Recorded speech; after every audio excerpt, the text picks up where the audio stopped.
everybody. This is Debbie at Color Everywhere, and today I'm going to experiment with using some items for inking pages and doing stenciling. So I hope someone will show up and will like to watch, and if not and you see it on the replay, I hope it's going to be fun, because that's what I want to do. I want to do something fun today. So my normal way of inking pages is to use the Distress ink from Ranger, Tim Holtz Distress ink from Ranger. My favorite color is Vintage Photo, although I do use the walnut and occasionally one or two other things, but those are the two I use the most. So, and what I do is let me find a piece of paper.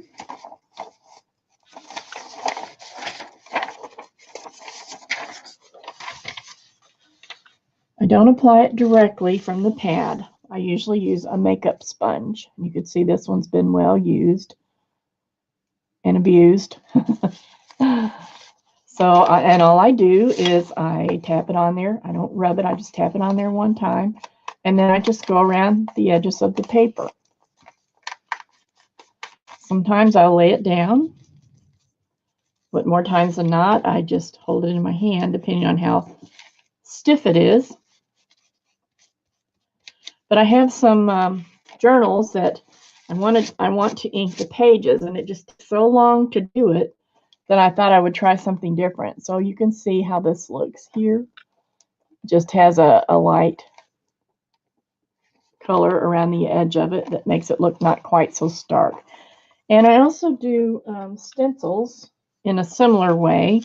I can either use this and just kind of rub it on there, just kind of rubbing and dabbing at the same time, and that will give me.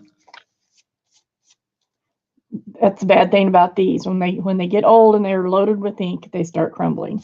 But I found that I can just cut it off if I can cut it off smooth enough, and it will still continue to work. But if it's not smooth, then it leaves lines. But anyway, so there's one way I do the stencils, and the other way is I use this other makeup brush, which I think everyone's pretty familiar with. And it gives a real, the bristles of the brush are so close together and so fine that when they pick that ink up, it doesn't really look like it's doing very much when I'm rubbing it on here and seeing it through the stencil. But when you pick it up, you can see it is there. So there's the two ways that I normally do it. Today, I want to try using my airbrush. Now, I know not everyone has an airbrush. Excuse me, I'm going to sneeze, I do believe.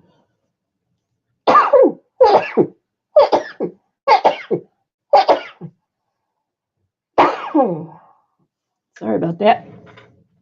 That was pretty mild, comparatively speaking, what I usually do. Okay, so I know not everyone has an airbrush. And because of some other things that I have done in the past, I actually have two regular airbrushes. One has there are different kinds of airbrushes, and I'm not going to go into all that other than to say one of my airbrushes has a cup that fits on the bottom. So it's bigger than this cup. So it can hold, quite a bit of paint. So you can paint for a while without running out. Then I have another one that looks similar to this, but this cup on the top here it's really not a cup. It's just a hole with a little reservoir in here. Inside this little cup, there's a reservoir that goes down, and that's where the paint shoots out the front. So you're limited to how much paint you can use. Hi, Sarah. Bless me. Well, thank you. I sneeze a lot, so don't get concerned, but thanks. So anyway, this cup of, what was I saying? The size of the cup determines how much paint you could use. My the first one I was talking about that has a cup on the bottom is the first one I got. And that's the one that I used to learn what little bit I know about airbrushing, which isn't a huge amount. I can get by with it, but I'm not a professional by any means. And then the other one I have is actually a nail brush for doing nails. And I didn't get it to do nails. I got it because I wanted one that was easy to change and only took, you could just put a drop or two in there and use that and then easily change colors without having a big cup of paint to deal with. So that's why I got that one. And it's a very nice one. They're both nice.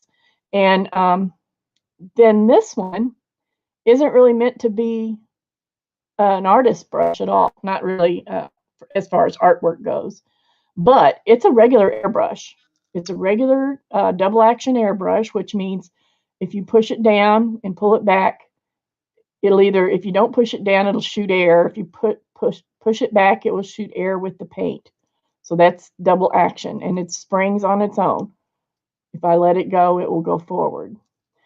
And so it's really a regular airbrush. I could connect this to my big compressor, and it will work just the same. But it's a top feed, not a bottom feed like my other big one, and it has a bigger cup, not just a cavity like my other one. Now, where this came from, I decided I wanted to try using airbrush makeup.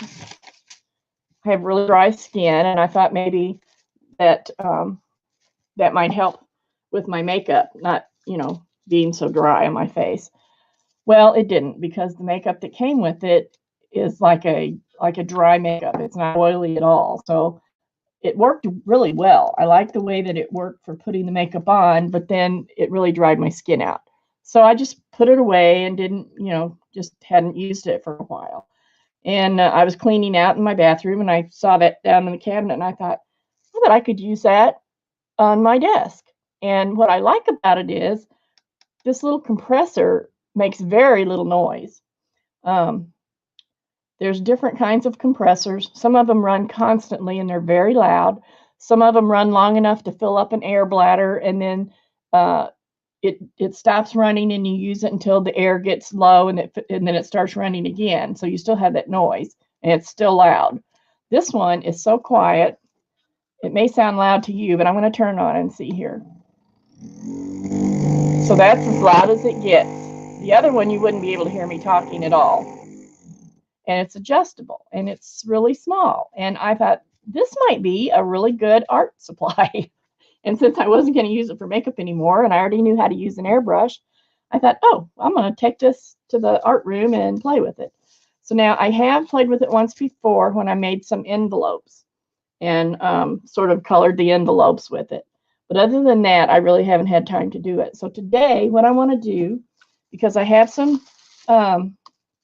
journals that I want to ink the pages and use a lot of stencils, but I don't want to be sitting there for so long trying, it takes a long time when you're inking all those pages. If you've got, I don't know, 60 or 80 pages in a journal and you want them all inked, it takes a long time. And it's tiresome and it's boring. So I thought, well, I'll just try this and see how that goes. So today I'm going to test it and see how I like it. And of course, if I don't like it, I can always go back to the way I usually do things with the ink pad. But if not, this would be a much quicker way to ink the pages. And I want to find that out before I put the signatures in, because that way I'll be able to lay them out flat. So today I'm just going to do some practice things and try it out and see what happens. Now, I will say, if anybody's interested in an airbrush, they're really cool tools. When you first start using it, you'll think, why did I ever buy this? I don't get it. You just need to watch some videos. The other thing about this one is it's got this little rubber hose. It's just a rubber hose that I could smash. On the regular one with the big air compressor, it has a braided hose so that it can withstand whatever kind of pressure you put with it. But since pressure on this one is not much, it can use this little hose. So, and I know there's a lot of different ones of these that you can buy online, and I was trying to think of how much I paid for it.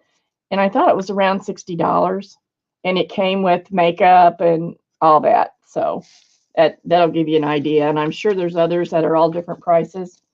What you're mostly looking for is the little compressor and a decent airbrush.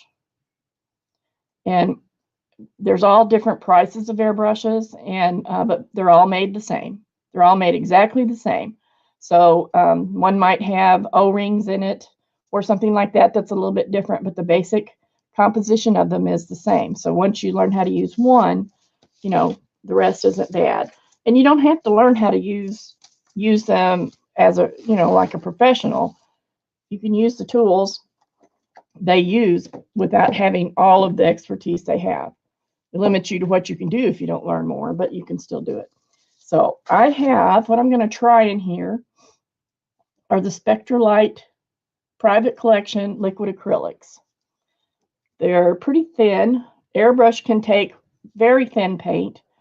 It will not take really thick paint because there's this little tiny hole with the needle that it has to go through.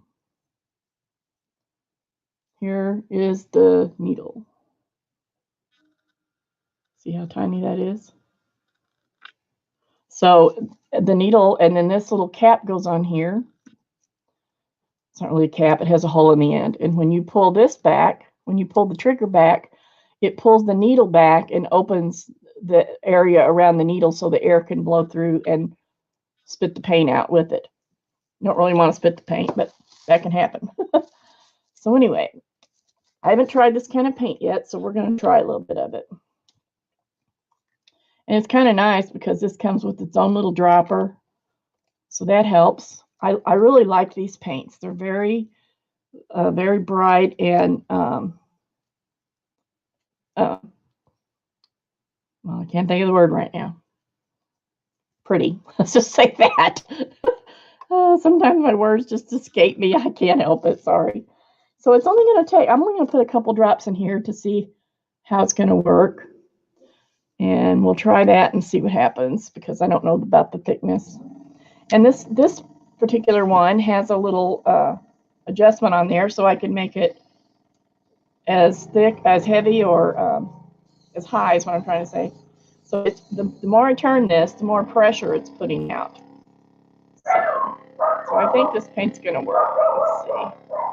A little bit more in there. So the closer I get, the smaller the line is. And the farther away I get, the lighter the line is. Or it sort of disperses. Now this little compressor, because that's what this really is, it's a little compressor. And what that means is it compresses the air and puts it in there. That's the way I look at it anyway. So if I come out from the edges and I figure out what I'm doing here correctly, I can actually ink the edge. Now I can already tell it's going to take a little bit of steadiness in order to do it nicely. Because if you just come down on the paper like this, you're just going to get, see, you're going to get spots. So I'm going to have to keep it up a little bit. And then I'm going to also have to decide if I like the way it looks. Because it is kind of spotty. Yeah, I don't know if I like that or not. Actually, this paint seems kind of thinnish too. Let's see, I might not mix that up well. Let me turn this off. I might not have mixed it up well enough because these have been sitting.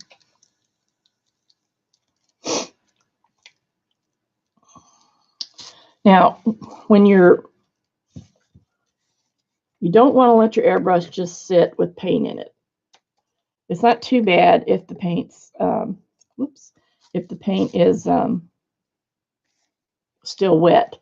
But if your paint gets dry in there, it is a deal to clean out.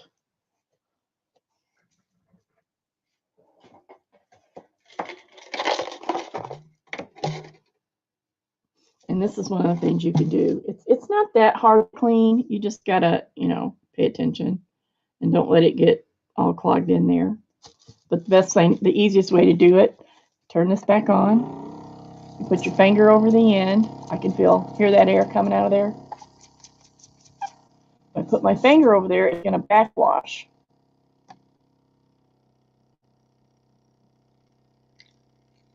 See how that's backwashing? And then I can just clean that out somewhere else.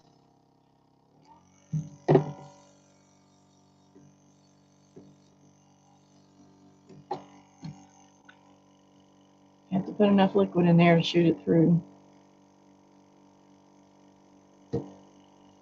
This can be done with water. I usually have a milk jug. When I'm doing this a lot, I have a milk jug. See this already? I left it in there long enough to where it's already not happy. I'm going to cause it to come back out.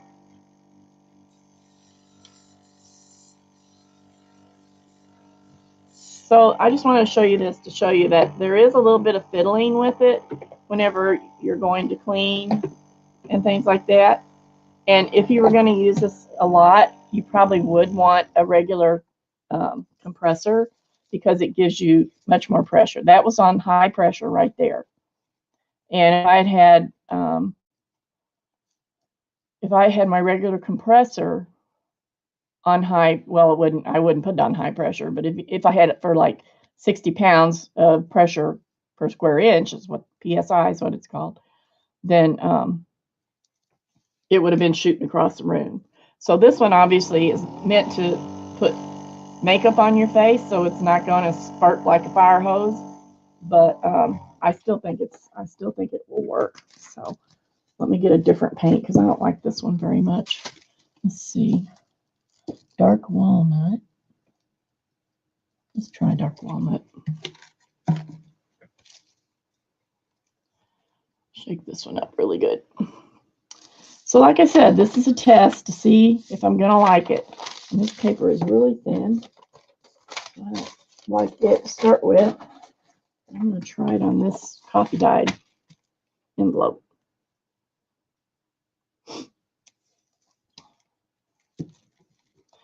And this experiment may not work for me,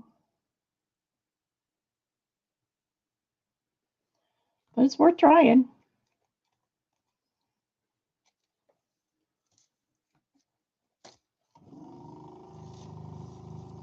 See how nicely that came out?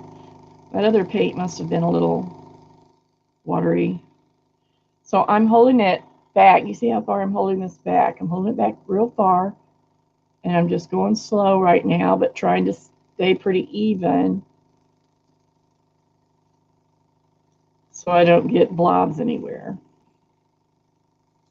I just want it to look real even.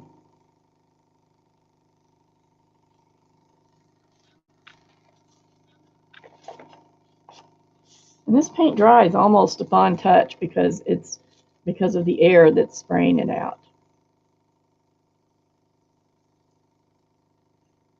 That's why it dries on the tip so quickly. Now I'm going to go a little closer to get darker on this edge. I could just keep making more and more passes, but I'm going to try it this way. Just right on the edge. So I'm sort of going, you can see here, I'm overspraying. I'm just going off the edge a little bit.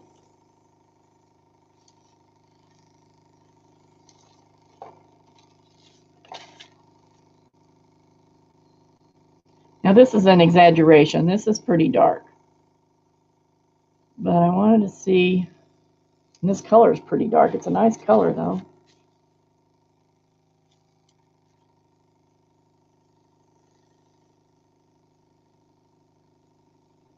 Now it's a little speckly. I don't know if you can tell that.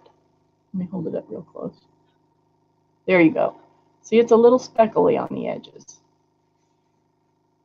Right now, Sarah, I'm using Spectralite by P.H. Martin. It's liquid acrylic. So I like that. I like how that worked. That worked pretty well. So I don't think it's a fail. It's definitely a different It's a different look because, as I said, you could see the speckles on it. I don't dislike it.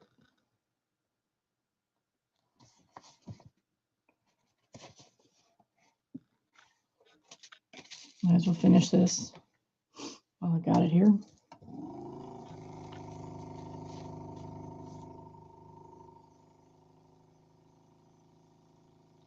And obviously I could do any color I wanted with this. So this would be a great way to decorate envelopes and things. Okay, I'm just about. Now, as I was doing that, I wasn't pulling my trigger back all the way. I was just doing it a little bit.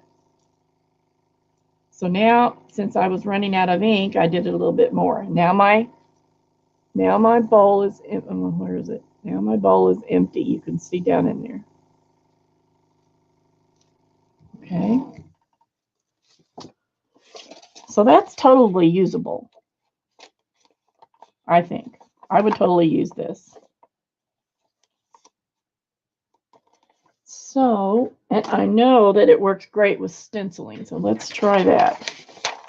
Let's take this one. What did I do with all those stencils I brought over here? Maybe I didn't bring them over here. Who knows? I'll just use this one. So, now the thing you do have to remember is there is air coming out of this. So if I have this turned up high and I'm spraying it, it's going to blow the stencil around unless it's held down. So I'm just going to hold it with my finger, but you can tape it. Scared to death I'm going to dump this over. So I'm putting like 1, 2, 3, 4, 5, 6, 7, 8, 9, 10. Okay, I put like 10 drops in here.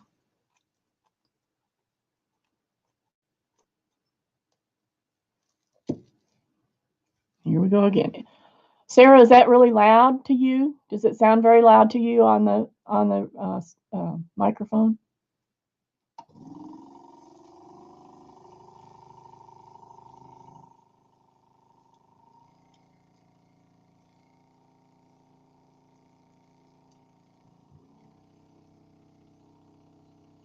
So you can control it two ways. You can control it with your trigger. You can control it with the air that's coming through the hose by turning it up or down.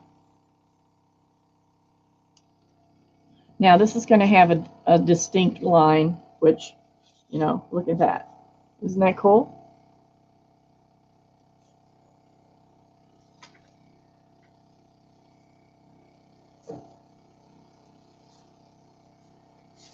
Then I could actually go back over it with another color and do some other things, you know. I'm just trying to use up this paint that's in here right now. Oops, dribbled.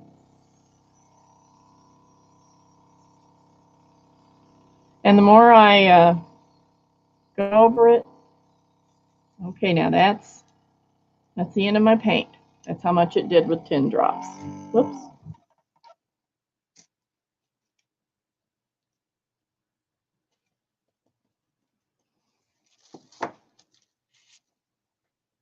So you can see there's a lot of potential to playing around with it.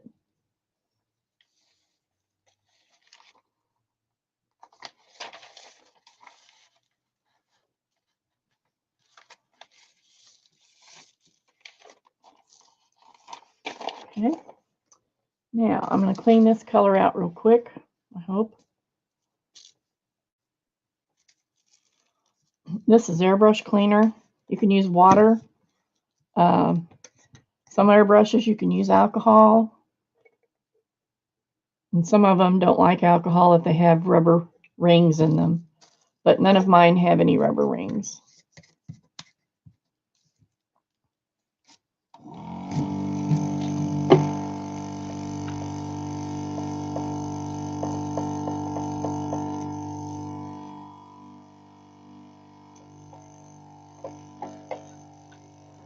Okay, you can see where I'm cleaning it, it's going into the jar.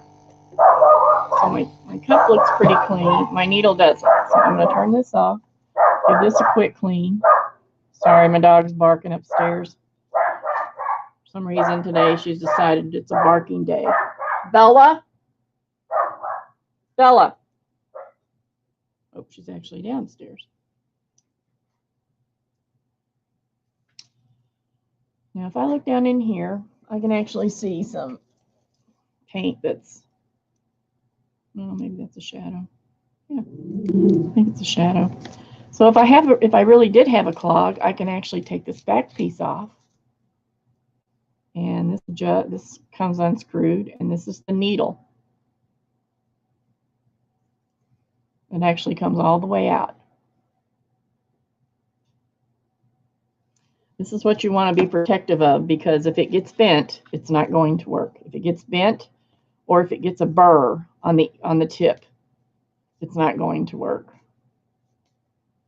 So you have to be conscious of that you need to take care of the needle.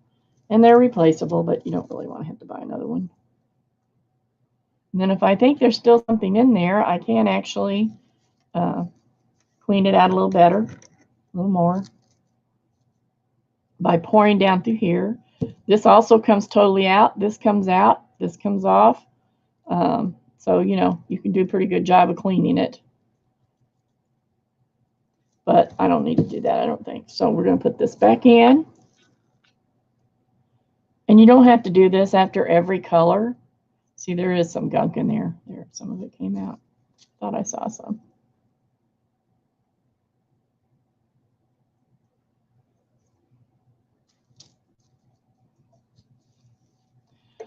Anyway, you don't have to clean it after every single time. You can just run some water through it real quick and then change colors and keep on going. It's mostly whenever I think I might have had a little bit of residue in there, because I see some faint yellow. So I must have had some residue in there from the last time I didn't clean out all the way. It's real important to keep them clean, that's for sure. Okay, here we go again. Yeah. And then tightens back down. This screws back on.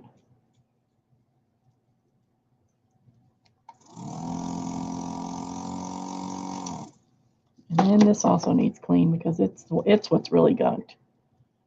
As the paint comes out of the end, it sort of, with the air, it sort of dries right here on this little ring. So you just kind of go in there and kind of clean that out a little bit. Not a big deal. And what I normally do is, and this screws right back on. Now this is actually two pieces. So this end also comes off. And this is what I clean fairly often, is this little end. Because that's where the gunk gets, really.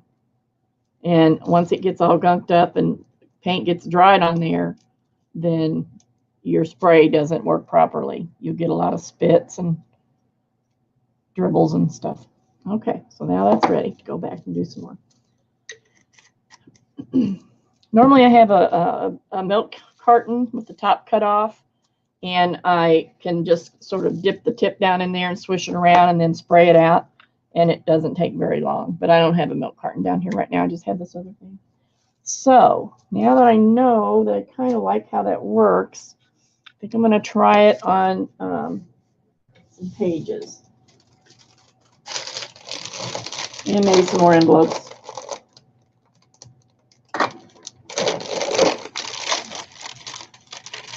And like I said before, there's a little bit of fiddling that you have to do. Once you get to where you know what you're doing and you're doing it all the time, it doesn't seem like much. It just seems, you know, pretty normal.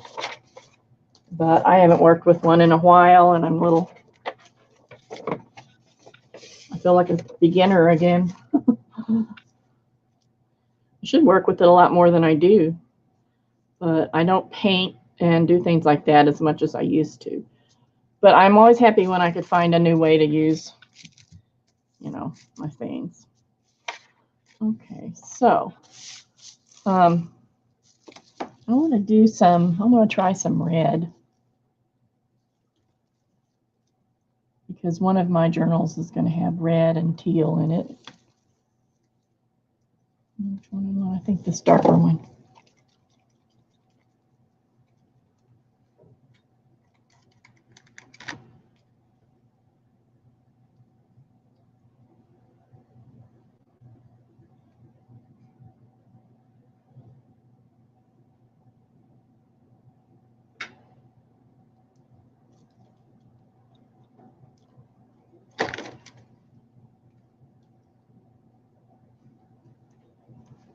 Okay, these have been sitting too. These paints are really cool. I like them a lot. I'm glad I purchased them. Just need to use them more.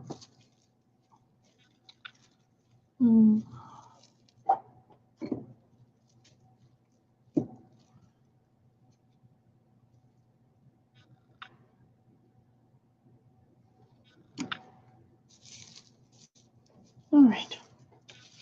So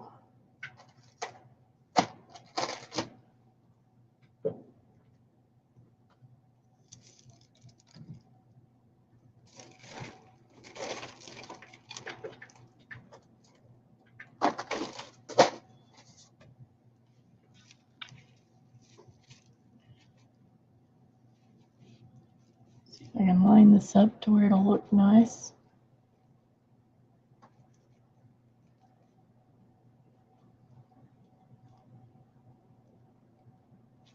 Oh. Turn it this way so you can see what I'm doing better. Okay. That looks pretty good.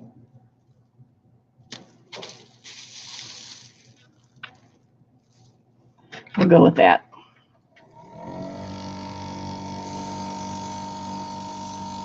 Now, I don't want this to be real solid. I just want it to be on the background. So I'm holding my brush, my airbrush. It's about 8 inches away, maybe.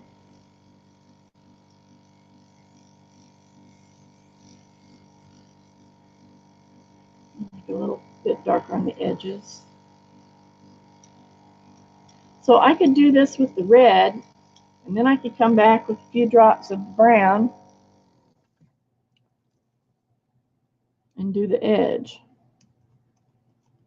So it kind of looks like the edge has been. Now see, I didn't even change. I don't really care at this point with what I'm doing. I don't care if the colors combine that are in the airbrush, so I can just put that in there. Okay, now, where is the edge? Here we go. I have to remove this for the edge because otherwise it'll just be the stencil. I like that. I like that. So now, so this is coffee dyed paper, and that was red that I used for the stencil. And now I'm using that dark walnut for the edge. And I'm just trying to be real light. I don't want to get any blotches.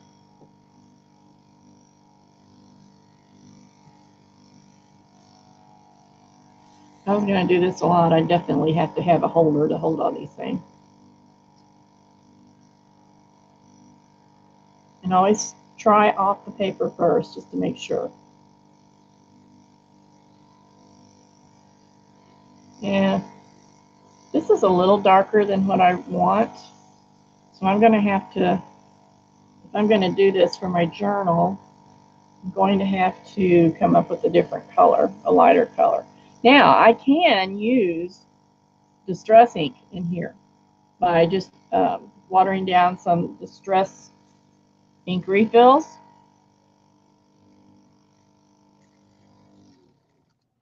By watering down some Distress ink refills, which I do have, so I could do that. I might do that.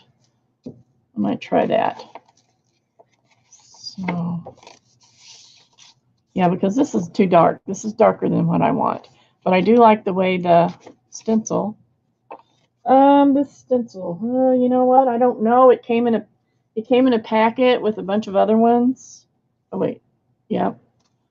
So I've got like, I don't know, maybe 10 different stencils.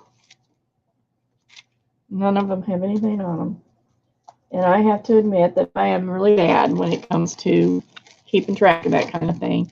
I should keep track of it better, but these are all beautiful. They're all pretty. And I got them on Amazon. I just went in and looked for stencils, and I was looking for large stencils. These are 12 by 12. And I was actually looking for them to play with my jelly plate with. Uh-oh, that one's hung up. There we go. Look at this one. Isn't that pretty?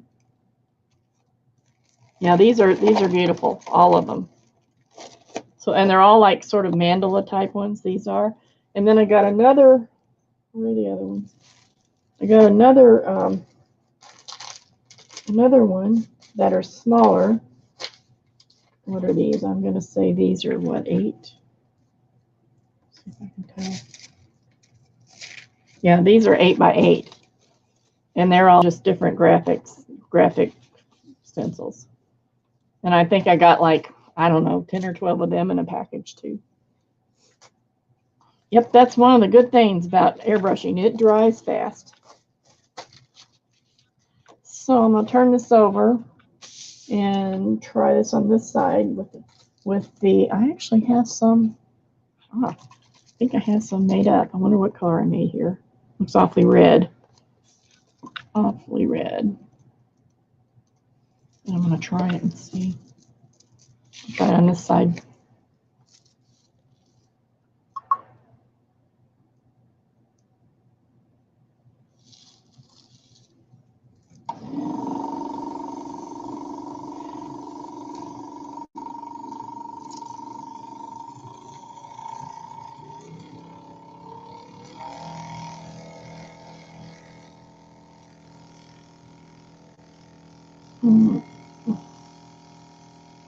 Yeah, see, you never know. Different paints react differently, so you never know how easy they're gonna be to use it.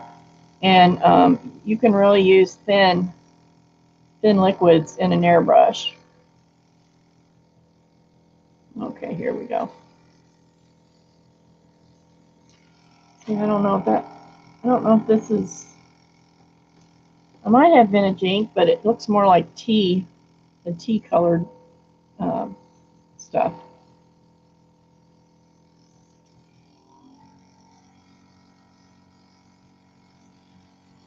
It's kind of too red. So I think this must be the tea distressing tea color. I forgot what it's called. Can you tell how red that is?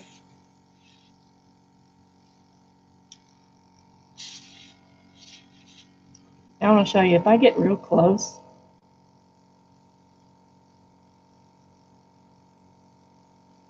depending on what kind of paint I'm using, now if I'm using the right kind of paint, I can actually write with a little skinny line, a lot skinnier than this line. But it might be the size of this needle too. Needles, you can get different sizes of needles.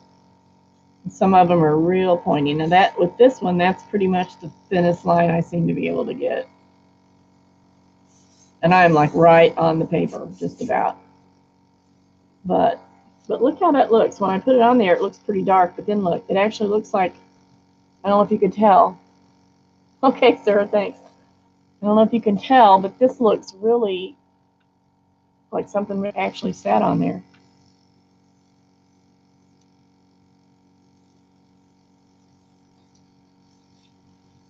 So I'm going to have to make a different color. It's not quite as red, not quite as brown, sort of in between. And I really think it's my vintage ink is what it is. Okay, that's empty.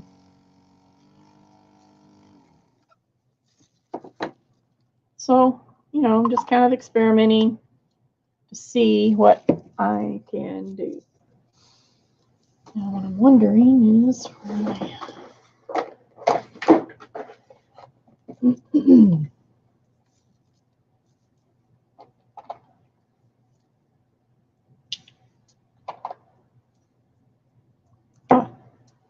a new one.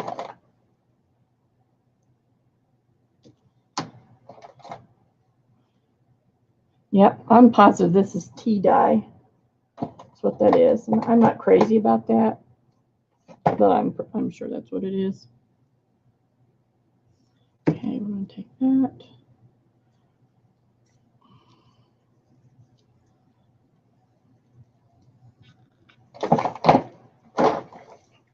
This is an empty vintage photo, so I'm going to take it and use it to mix a new in.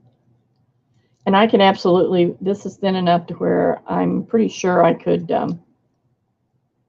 use it straight in this airbrush, but I don't want to because I think that would be wasteful. So I'm going to mix some up with some water.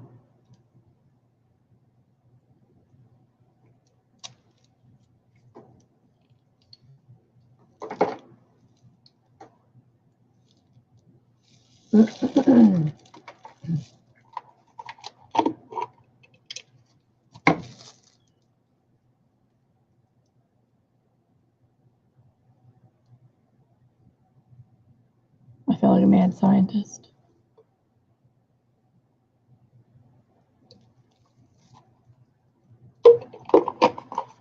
Hi, Safia. How are you? I'm playing with the airbrush. I'm trying to determine if I want to use it to ink my pages in my journals I'm working on, instead of taking so long to, I don't know if it's going to take longer or be better or what, but we're going to find out.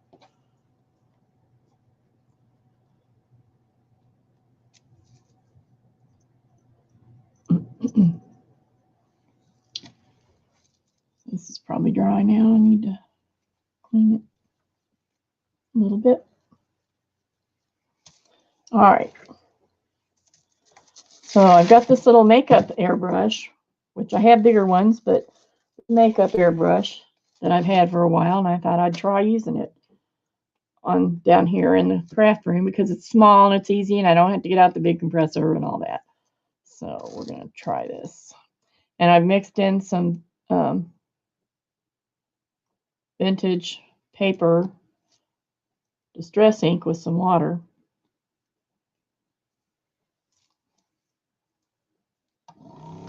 Let's see if I like this color. Oh yeah, see that? That's my color right there. But we are kind of splattery. Yeah, that's much better. Much better.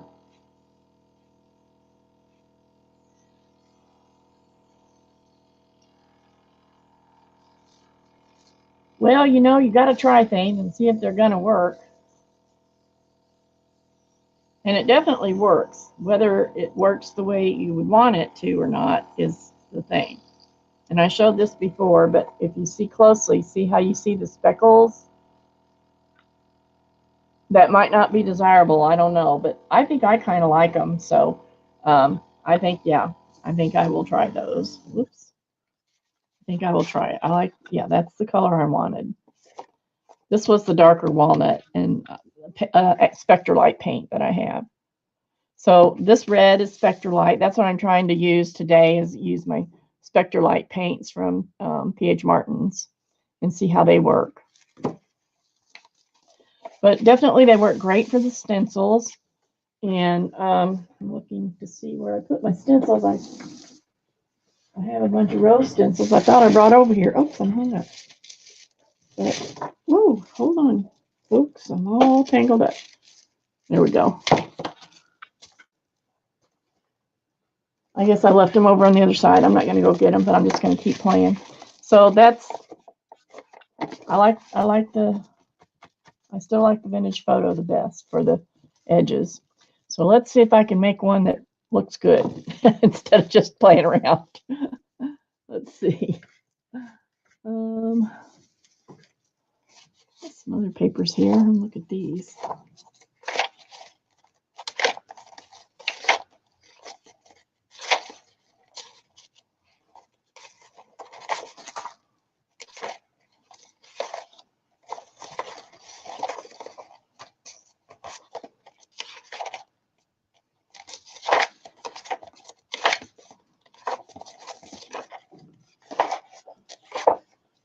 Oh, yeah.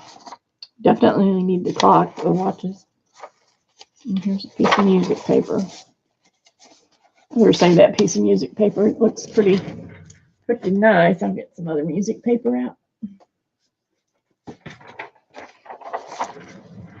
Battle Hymn of the Republic.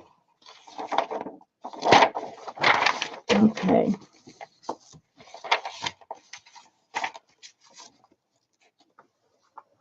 Now I'm going to try a couple of these other stencils that are very pretty.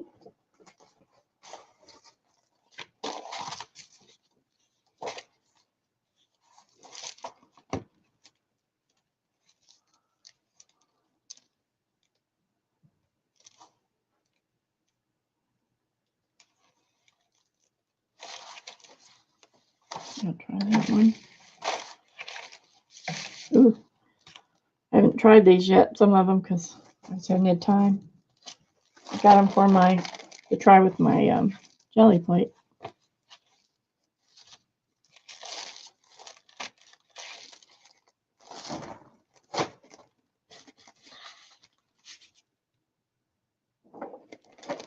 All right.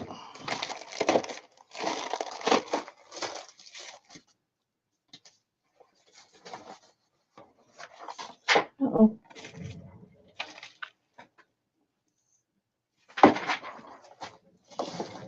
Need a table just to lay stuff on that I'm using, I think. Okay. So I'm going to do this one, and what am I going to do this one in? Let's do that.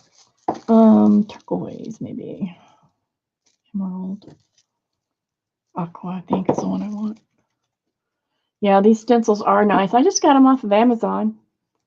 I can't tell you who they're from. I was trying to decide that a while ago, but because I'm so bad about keeping stuff like that, I got to start remembering that I need to note where things come from. So when people ask me, I'll know.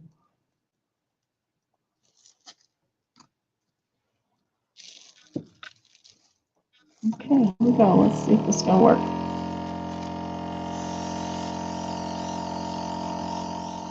Now what I'm trying to keep in mind is how long would it normally take me to do this with my ink pad and brush? And is it worth it to get this contraption out and do it with it instead? I think that it is, because look how fast that is. And you can get as much or as little coverage as you want. I can go in closer and make it a lot darker, which I might do here in the center. Okay, run that out. Okay. And then I can lift this up. There's my beautiful stencil. Now it is a little fuzzy, and the reason for that is I wasn't holding the stencil down. You could see down here where I had my hand. I don't know if you can tell or not. Where I was holding the stencil, right here with my hand, it is very crisp, very crisp. Now up here where it was kind of, had a little bit of lift from the air, from the airbrush, you could see it's fuzzed out a little bit. And that's fine for this application, to my way of thinking, because, I'm not going to, for what I'm going to be doing, my stencils are going to be very, very in the background. So I don't even care if they're fuzzed out. But if you want them not to be fuzzed out, you have to make sure you're holding the stencil down, or even use stencil spray or something like that. But it just depends on how you do it. And I was holding it pretty far. I'm like, right now, I'm about 8 inches away from the paper. If I go closer, as long as the stencil is down on the paper, it's going to give a real crisp image. It just depends on what you want to do and what you come up with, So, as you can see how the air, I think you can probably see how the air is lifting the paper. It's going to do that. So if you don't want your paper to lift, you got to hold it down, or attach it, or tape it, or whatever. But then you also have to remember, wherever your tape is, it's going to act as a mask. So,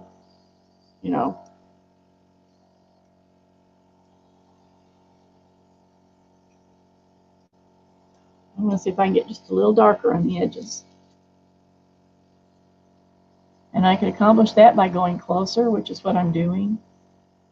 I still have to keep in motion or it's going to leave a line. I don't want it to leave a line. I want it to gradually, you know, fade just like you normally would when you're inking the page. You don't want a thick line to show. Right there, I can see I got a little bit, I slowed down too much. I'm just going to do a little bit in these corners so it doesn't show.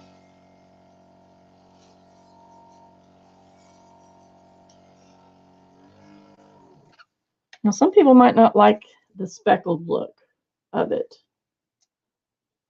I don't know if you can see that or not. I'm going to hold it up. Right. See how speckly it looks? Where's my test paper? Here's my test paper. Let me lay this over here. Here's the one that I did with my ink. How can I do that? There's the one I did with my ink pad. Now, normally I would do more than that, so let me do more than that.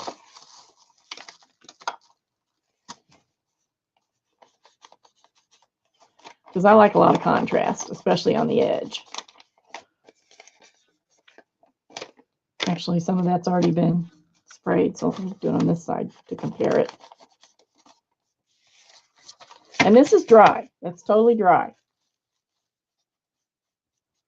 I just want to get enough on here so you can see how different, so I can see how different it looks. And this is what I hate when you get crumbs. I got crumbs on there. When you get crumbs, I don't like the crumbs. I don't really like using this brush. I only use this brush mostly for stenciling. I don't know why. It just doesn't seem to hold enough to suit me. So I usually use one of these sponges. Okay, now maybe this will give a better. And I didn't take my time with that. I just slapped it on there. So that's the big difference. That's a big difference. I think maybe this might look more fake than when this is done right than it does, is what I'm thinking, just looking at it. What do you think?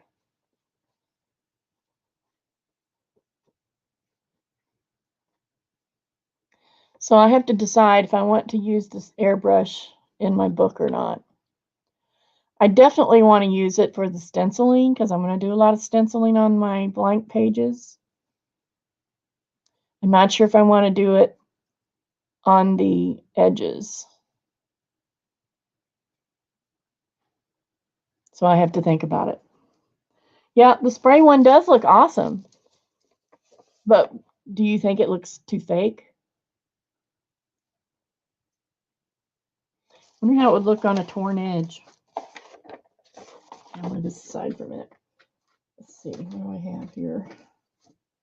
I just do that big stack of paper.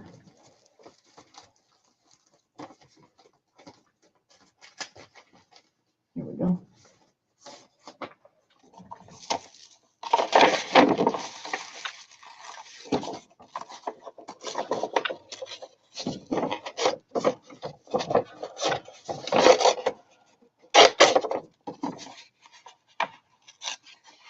Why this paper doesn't want to tear? It's weird. Okay, let me spray this one on the edge and see what that does. I can already tell, though, I'm either going to have to dilute my, because I'm using Distress ink diluted. I'm either going to have to dilute it farther so it'll go farther, or I'm going to have to order some more. I don't know. That's just like gold when you try to buy it. All right, let's try this.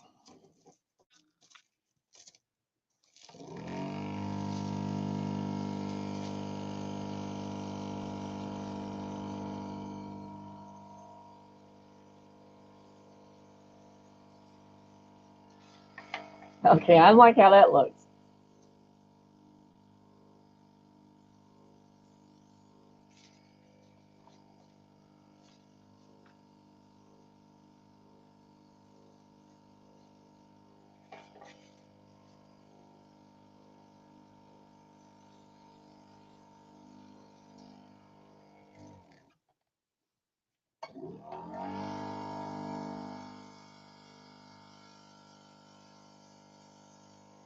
See, I can darken that.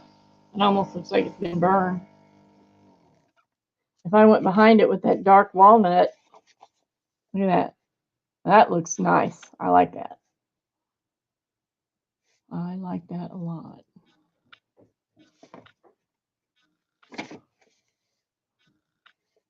So if I wanted to take even more time, I could come. How much paint do I have left in here? I could come around and come around and edge it even more with that dark. I'm going to try that as soon as I get this emptied out with the dark walnut color. Let me close these bottles before I have a wreck. That would be sad.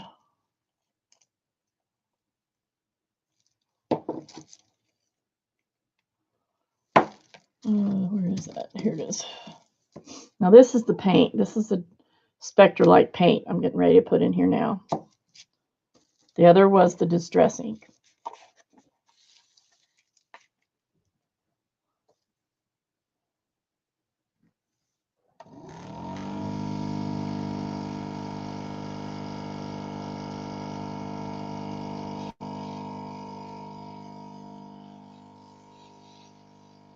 Oh boy. Okay, this is pretty cool. If I wanted to go even further, I could even put black on there, just barely. And it would almost look like, look at this. Let me see, let me get something.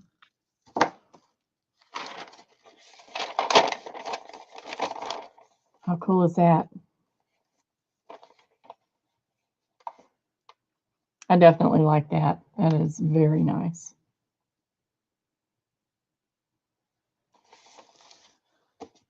That is dry. Now I have an idea here. Let me see what happens. There's a spot on the back that's not dry, but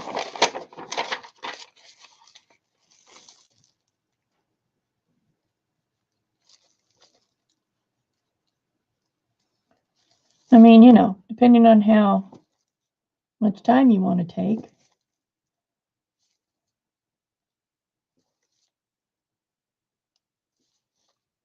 You can do all kinds of stuff. I'm just sort of dotting this along the edge. It's black Sharpie.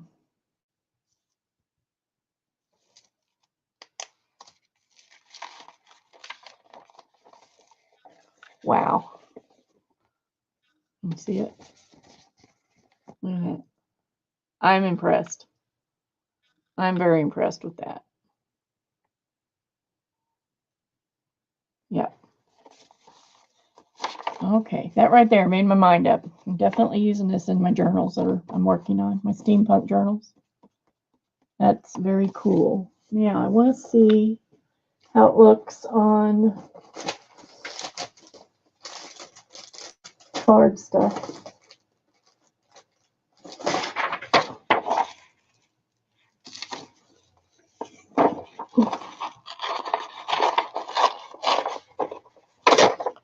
The journals I'm working on are steampunk, two steampunk journals. One is a gentleman, one's a lady.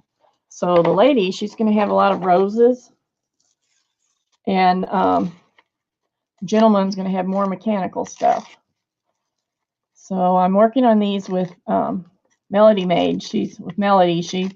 We're doing it on Fridays, and we're both making steampunk journals, and I think we're both making 2 journals. I know she's making the one, but I think she's going to make 2 also. She just hadn't decided on the second one yet. So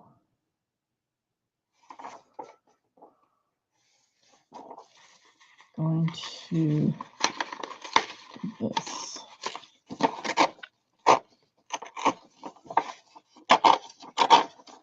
So I have numerous rose stencils because I've always loved roses and I've used them a lot in a lot of different home decorating craft stuff. So I went digging the other day and dug out all my rose stencils.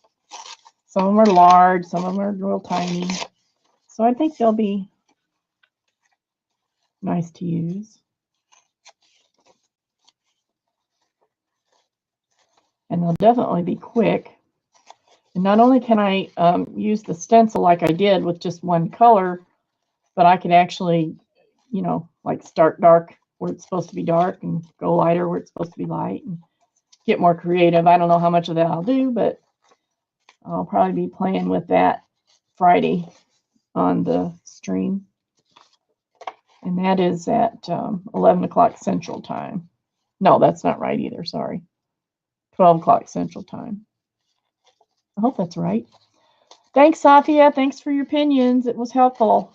And I'll see you next time.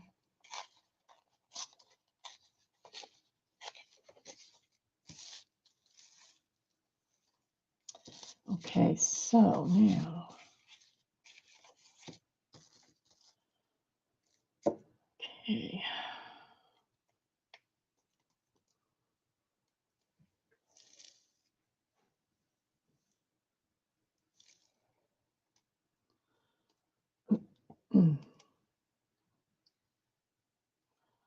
Might be a little bit of that dark walnut left in there, but I'm not worried about it.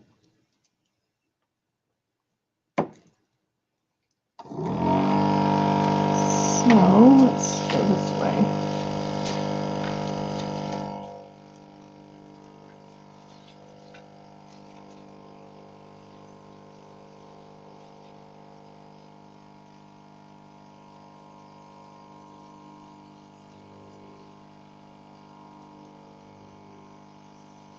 Now the only bad thing I could see about doing this is if I want to tear this piece, which I will, where I tear it, it won't have, unless I do it now, it won't have, you know, one edge won't be sprayed. So I'm just going to do it now because I know that's how I'm going to use these.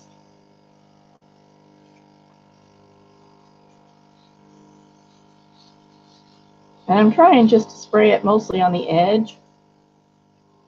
And I'm doing it just on this one side right now because if I spray like this from this side, it's not going to catch all those little nooks and crannies. So I'll just do this way and then I'll turn it around and do it the other way.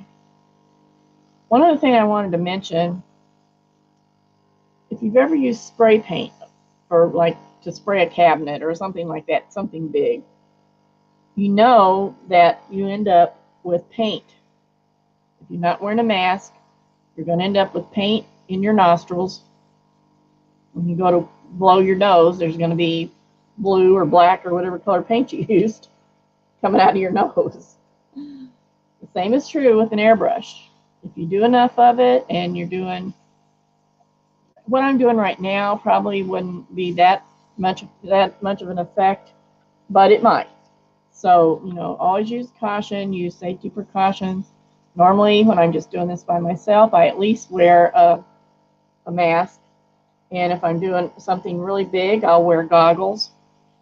For instance, I airbrushed my motorcycle trailer one time, and I was outside, but I wore goggles and a mask because it's just like anything else that you can breathe in.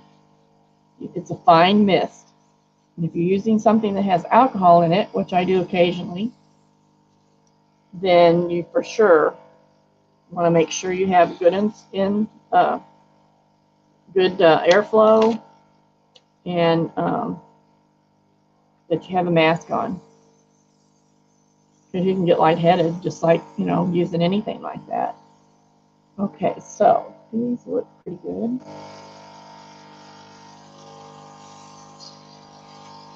And that color's gone, so I'm going to put a little bit of this dark walnut paint in there. These are water-soluble products, so I don't have to worry about cleaning out between times. Hi, Jane. You been hanging out or you just show up? Never know. Never know. I'm just kind of playing.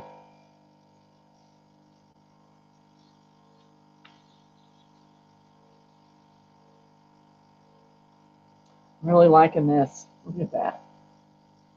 Liking it a lot. Now you can see where I've been spraying over and over, there is actually a wet puddle there. But on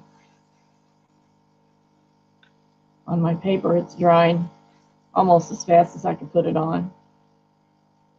Now that's not always true. I mean, even with other kinds of paint, it still dries fast because of the air.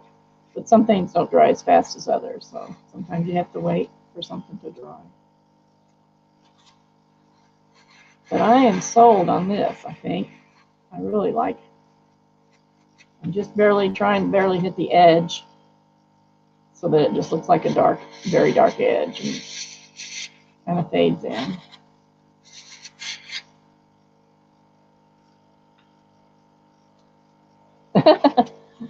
Well, Nettie, I don't know if you started at the beginning with me, but this is actually a makeup airbrush. But it's the same exact product that you're going to buy if you go to Hobby Lobby and you have them open those locked cabinets and find an airbrush there. It's the same airbrush. It's just, you know, they're different brands and different kinds of models, and they do different things and all that. But what you won't find is this little compressor I've got over here. At least I don't think you will. I've never seen one this small, because it's made to do makeup with. It doesn't put out that much pressure. So this right now, this is as high as it goes. And I'm going to have to see if I can find the instruction manual, because I seem to remember it saying something about not to use it continuously more than like 15 minutes or something like that, because, you know, it's just a little piece of equipment. But if I wanted, I could actually hook this up to my big compressor that my other airbrushes run on. Whew. Even though that's not very loud, it gets on my nerves after a little while. So these look really good. Look at that. I'm sure it's hard to see with that paper behind it. Let's do this. Not that I want to do that because it's wet. There's another one. Here we go. Now that's pretty dark, but I wanted it to be, because these are going to be backgrounds and I wanted the contrast. Hi, Michelle Noel. So I wanted the contrast. That's why I went ahead and made these dark. I could have made them a lot lighter than this, but I know what I'm doing with these, so I went ahead and made them a little darker. And they seem to be dry. These torn edges kind of absorb a little bit more liquid, so they might not dry as fast, but they seem to be fairly dry now. I like those. And could I have inked these in the amount of time that I sprayed them? I think in this case I probably could have, but to get them this dark, I think it would have taken more time. Look at that. That piece looks like it's been burned. Actually, looks like it's been burned. Kind of looks like a piece of bacon. That's how I make bacon. I burn it. Okay, so I got that. I'm going to go ahead and finish this piece up the way I started it, and then they'll be able to be used for something.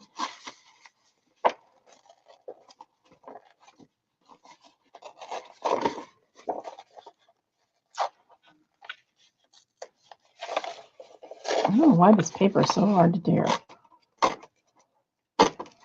It's a nice thick paper, but sure is it's not tear friendly. All right, well, this brush is already this color. I'm gonna go ahead and do this.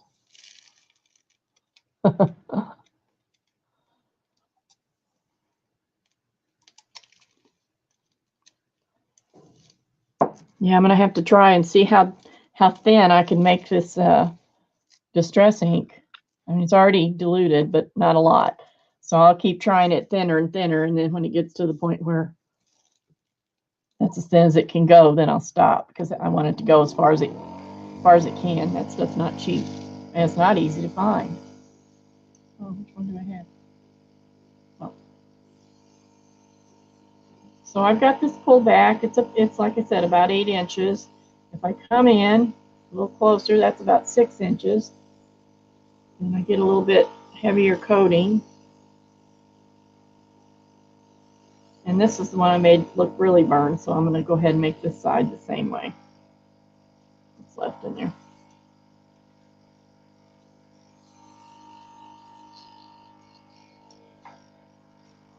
And I did that by putting the vintage photo first. That's what I just did.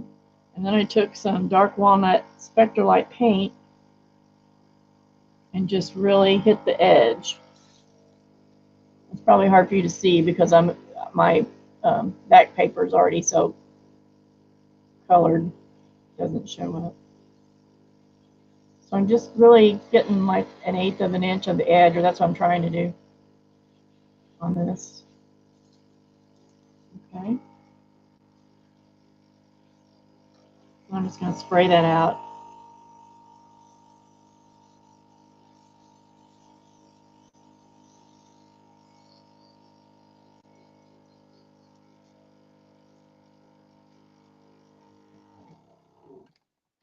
And then on this one, I just took my Sharpie and went down the line, just kind of dotting it on there to make it even darker right on the edge so it looks burned.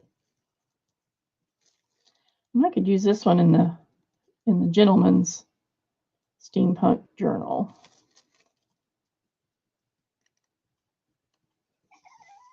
Oh my goodness, what's wrong? What's wrong, Bella? Do you want to craft? Her idea of crafting is find a piece of paper on the floor, run upstairs with it, and chew it up. So it has teeth marks on it. And then she just leaves it. She's done. That's her crafting. So that I have to say again, I am real impressed with how this looks. That really looks like a burnt paper. Look at that. That's amazing. Okay. So let me get rid of one of these.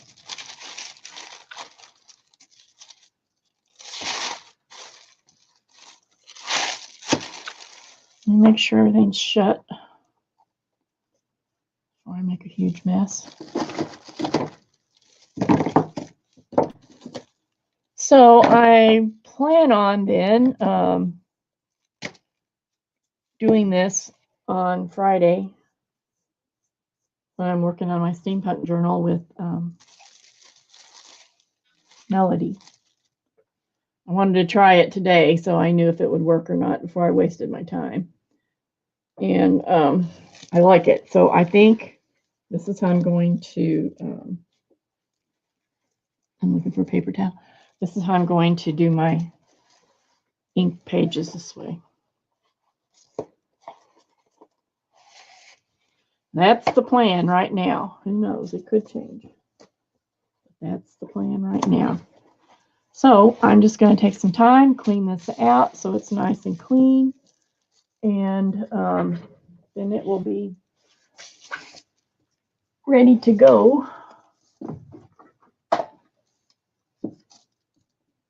next time.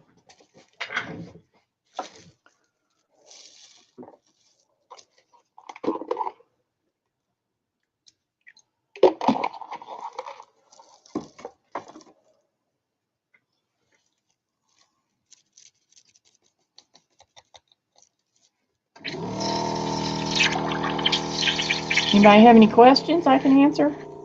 I'll try.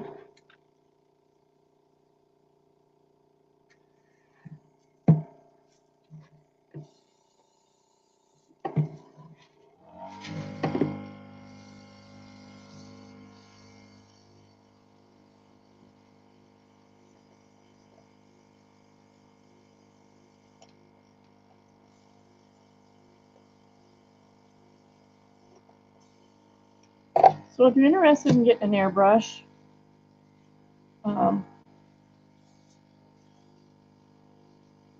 if you're going to do anything more than basically what I'm doing here, just to be honest, you probably are going to need a regular compressor, but you can get a small, what they call a pancake compressor at Harbor Freight or somewhere like that. The one I got was, I think I got it on sale for like $35, but that's kind of a usual price for it. So, and it works great. I really like it. I used to have a big old clunky one that someone made or gave to me or something, and I hated it because it was dirty and I had to go out in the garage to use it and all this. Now I have this little one that I can just, that just sits down here in my room. And well, it doesn't right now because my husband's using it over working in the new bathroom he's building over there. He's been using it over there. But usually it sits over here under the table, and whenever I want to use it, I don't even have to move it. It has a long corkscrew, what do you call it, cord on it, air hose on it, and I'm able to just, you know, hook it up and play with it because this cord on that one is long. It's real long. So I can reach all the way across the room with it. And like I said, I'm not an expert, and I don't know how to do everything, but it's really pretty basic when you look at it. You just need practice. It takes a lot of practice to be really good at it. But it's so much fun to go watch the YouTubes. Look for motorcycle painting or Airbrush Academy or something like that. And they have some really cool. It will definitely make you want an airbrush, that's for sure. But it does take some practice. Would I go out and buy one of these just to do this? No, I wouldn't. I wouldn't think that would be a great use of my money. But am I glad I have it so I can use it? Yeah, I am. So, you know, if I was going to use it more than just doing something like this, I would need a bigger one, or not a bigger one, a better compressor, because this little compressor only puts out enough air to put makeup on your face. So that's not, you know, all that much. I don't know what this is leaking. I just recently had water access in the basement, so I don't have any jars or anything down here to put water in because I've always had to put it in a bottle. So every time I've been using this lid off of an old hairspray. I use hairspray sometimes to as a fixative. So this is the only thing I can find right now that I can put some water in. So I just put it down in there and use my little brush to clean it. And it's easy to tell if it's clean or not. So, and it's dried paint is all it is, where the paint's, you know, the air's dried the paint. So, I don't have any of my cleaning tools over here. What have I got? What have I got?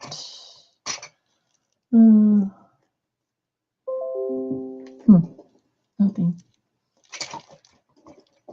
Oh.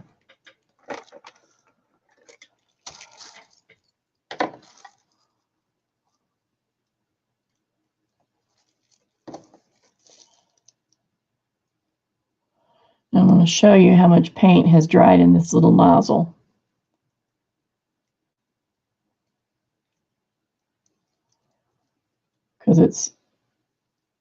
And like I said earlier, you never know which paint's going to work really good, if you need to thin it or what.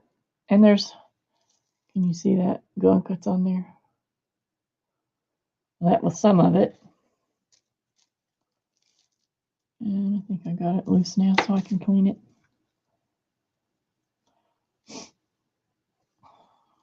I really get something, if I forget to clean it or whatever, you know, really get something gunked up, then I'll soak it in alcohol for a little bit and get it off.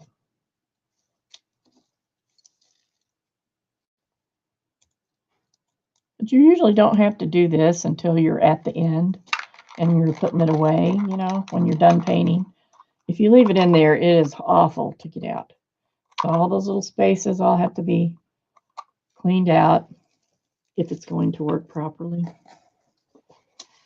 It's just part of it. It's just like anything else you use. Yeah, Nettie, they're fun. What all have I done with mine? Well, I've done stencils. I've done stencils on the wall. I've done stencils on some artwork. And then I've also just done freehand with the airbrush. My husband ran into the back of me when I was on his motorcycle when I was pulling a little trailer with my motorcycle, and he crunched the back of my trailer in.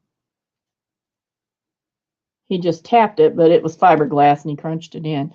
So he and my brother-in-law repaired it, and then I painted it. So I painted some decorative stuff on there. My motorcycle was a Spider, S-P-Y-D-E-R, a three-wheel motorcycle. So I wanted to paint spiders on the trailer. And I also wanted roses. So what I ended up doing was wherever, not exactly where the crash places were, the holes were, but you know, they repaired all that. But I made new holes and made it look like the metal was all peeled open and that there was a rose in there and there was this big black widow spider crawling around, because the black widow spider is the emblem for the motorcycle. So I wanted it to go with my bike. It came out looking pretty good. A little bit beyond my expertise, but I worked it out. And usually I'd use a brush, but I did quite a bit with the airbrush. I got some dried paint there too. So it worked out okay. I don't have that anymore. I sold it 2 summers ago, so now I'm riderless, or I'm bikeless, I should say. I really miss it.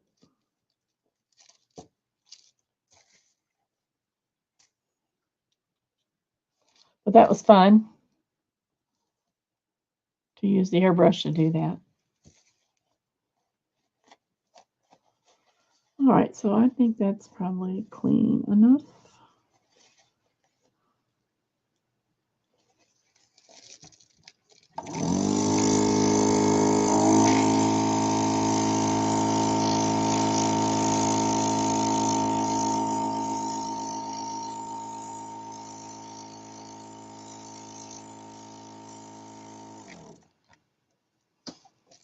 Got all that together. And it's ready to go. I think. What's the deal? There we go. So it's just like anything, you know. You have to take care of it. You have to clean your brushes. You have to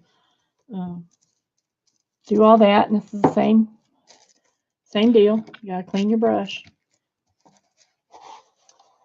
So I hope that was enjoyable, maybe a little bit informative.